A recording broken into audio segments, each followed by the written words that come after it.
The Newsday continues here on One News Now. I'm Diego Castro, bringing you the biggest headlines from around the world. Ukrainian troops are set to launch a long-awaited counter-assault in Bakhmut very soon. Ukraine's top ground forces commander confirmed this, noting that Russia's huge winter offensive is losing steam without taking Bakhmut. The official added that Ukraine will take advantage of the opportunity, as it did in the past for several areas, including Kyiv and Kharkiv. Moscow has yet to respond to claims that its forces in the critical city of Bakhmut are losing momentum. Meanwhile, former Russian president warns that a bid by any country to arrest current President Vladimir Putin would be taken as a declaration of war. Former Russian President Dmitry Medvedev was reacting to the recent arrest warrants issued by the International Criminal Court against Putin over the unlawful deportation of children from Russian-occupied areas in Ukraine.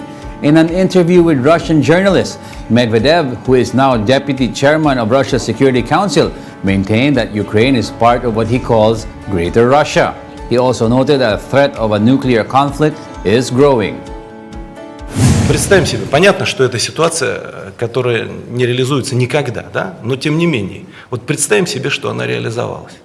Действующий глава ядерного государства приехал вот на территорию, допустим, Германии и подвергся аресту. Что это? Объявление войны Российской Федерации, ядерного конфликта. Нет, не миновала, она возросла.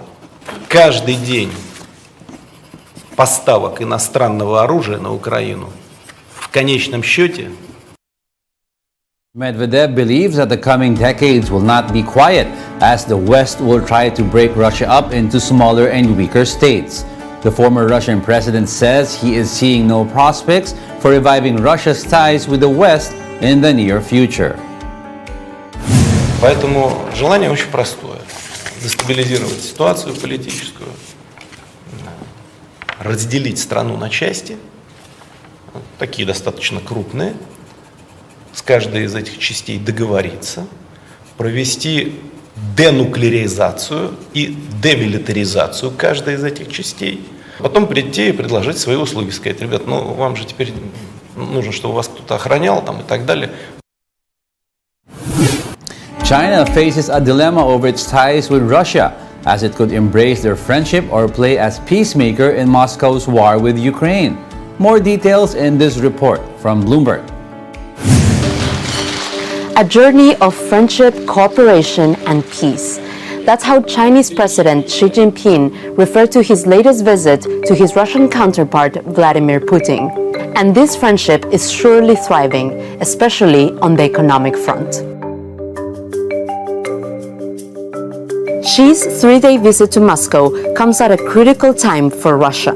The country is facing unprecedented sanctions by the US and its allies over Putin's invasion of Ukraine. The Russian economy shrunk by 2.1% last year, and the country is expected to lose $190 billion in gross domestic product by 2026 because of the war. Against this backdrop, Beijing has offered Moscow much-needed economic and diplomatic support. China's imports from Russia have soared since the war began, providing the Kremlin with a vital source of cash. One of the key imports driving this trend? Oil.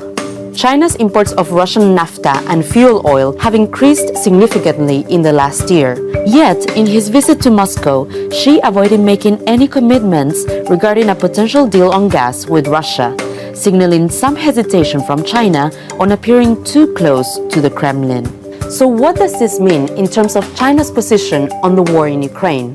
What this shows us is that China has decided very much to support Russia economically through trade and investment, even as it tries to position itself increasingly as a potential mediator on the war in Ukraine. And that regardless of what Xi Jinping may think himself about the conflict, he's not going to take any actions that might be seen to be taking the lead from the US or the West more broadly. And so when it comes to the war in Ukraine, for China, it's very much a balancing act.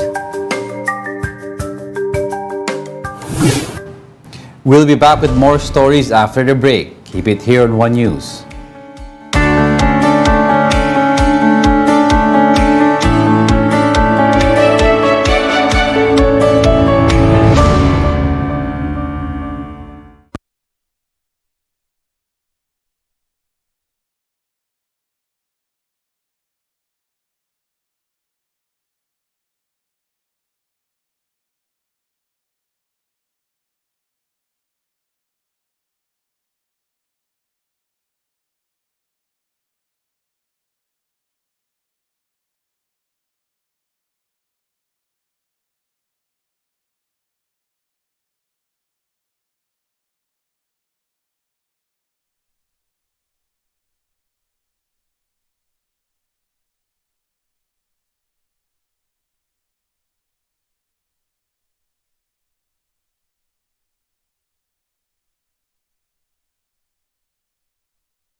You're still watching One News Now World. I'm Diego Castro.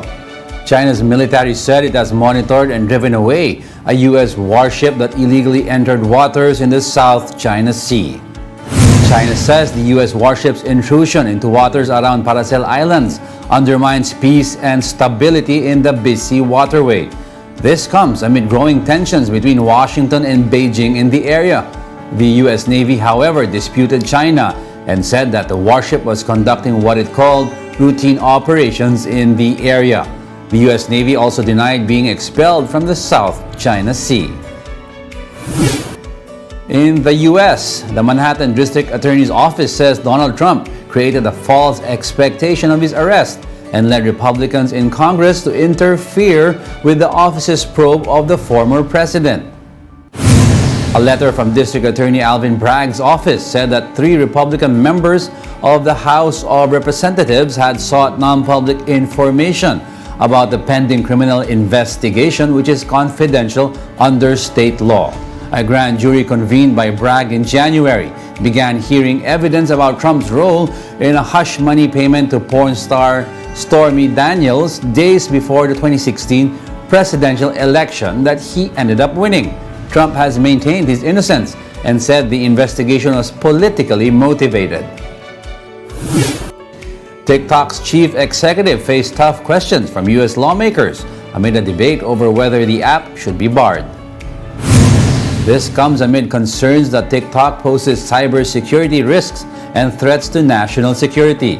TikTok has faced sharp accusations that its U.S. user data would be shared with the Chinese government and that it fails to adequately protect children from harm.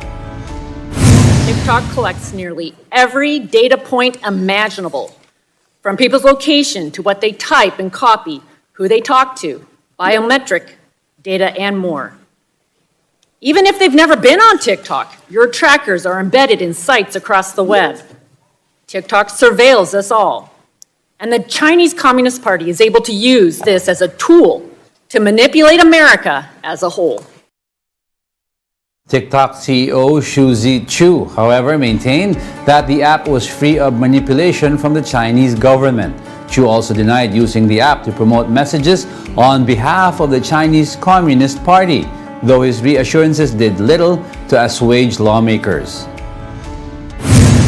We do not promote or remove content at the request of the Chinese government. It is our commitment to this committee and all our users that we will keep this free from any manipulation by any government.